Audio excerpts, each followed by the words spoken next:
This is Kate Vermidal with Delhart GT interviewing Cash Forey for Dual Credit Welding Classroom Spotlight.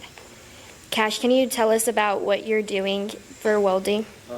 We are building the Delhart firefighters. We're building them lockers for their new facility. I think it's being built, right? Yes, that's what we're doing. Okay, what are you doing specifically for that? We're working right now. We're working on fitting everything together to get it right, so we can weld it, and it'll be fun. All right.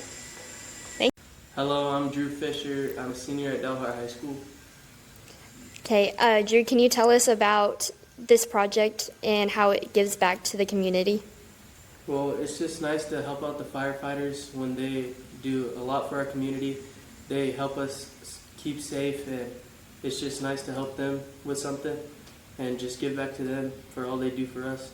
Okay, can you expand on the project? Well, it just helps us kids out a lot too, because we get to use a lot of new equipment.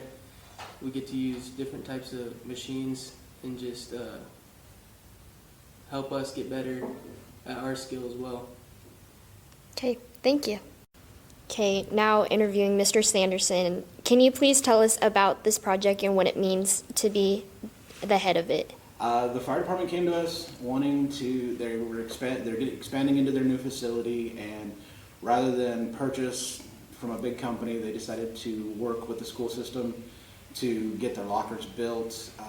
The lockers they currently have in their old facility, they're too small, so they wanted to have a little bit larger lockers for their things.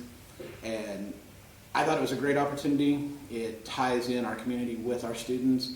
It gives them direct fabrication, fit up, and welding experience, and gives them project experience from start to finish. They've been involved in ordering the material, calculating how much they needed, and now they're in the fit up and weld of it. They'll be involved in the finish of it, and they'll be involved in the delivery of it. So this is a project where some projects, people bring us the material and they just build it. This is a start to finish project that the students have had interaction with across the board. Okay, thank you.